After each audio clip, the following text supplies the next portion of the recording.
जैसा अय्यर साहब बोले कि he came to this industry as an accident, मेरे भी साथ ऐसा ही एक्सीडेंट हुआ और अचानक से करवट बदला और मैं म्यूचुअल फंड में आया. Actually I served a big Dutch multinational for almost 19 years in pharma business, and then I shifted to this industry by accident only. कुछ भी नहीं समझता था.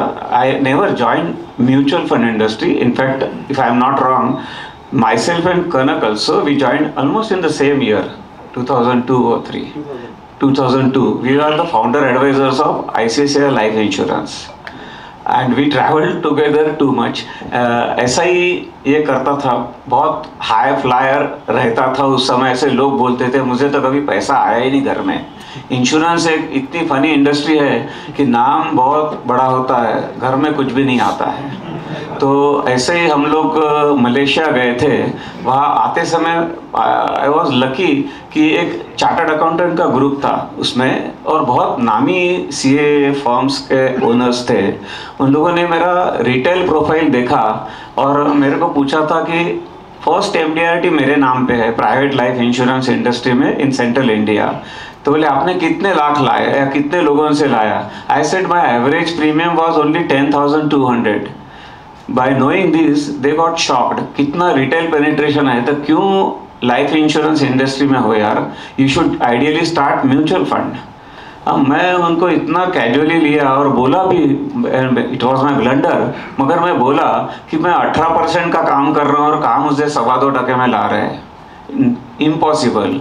आप चालू करके देखो, आप बाद में हमारा नाम लोगे. This was his dialogue.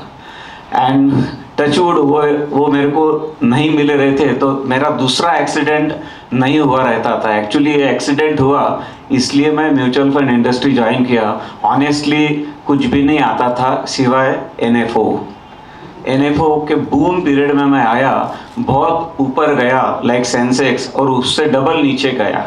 7 crore का AUM मेरा 1.5-2 करोड़ पे आया. And from there my real journey started.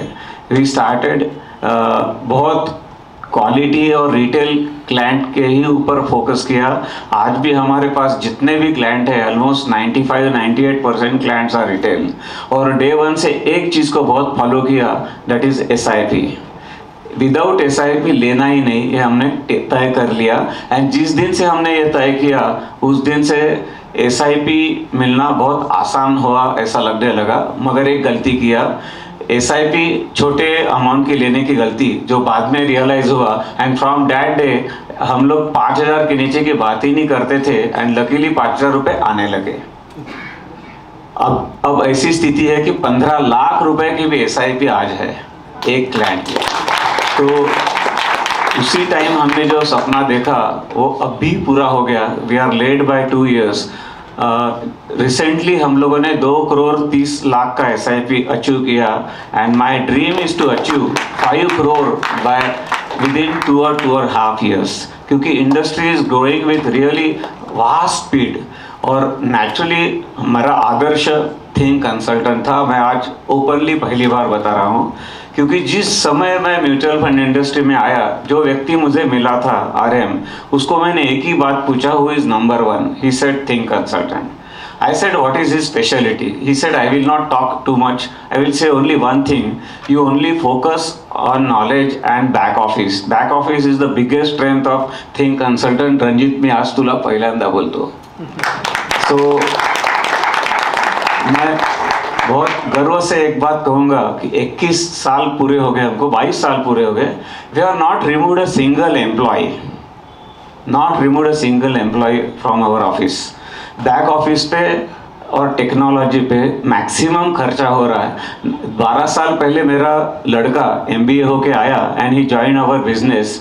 And वो आने के बाद एकदम और करवट बदली हमने, और we are doing phenomenally better than earlier after his joining. और उसने टेक्नोलॉजी लाया, क्योंकि मैं टोटली अनपढ़ आदमी हूँ. I believe in honesty and sincere working, that's all. तो उसी टाइम से अच्छा ये आया. और अभी हम लोग सोच रहे हैं कि we should cross at least 500 crore in coming 2 years. ये हमारा गोल है, मालूम नहीं मेरे को क्या मिलेगा, but we never dream 350 crore by 2023. So I hope we should achieve that much, and also with our SIP dream, we should definitely achieve it. Thank you.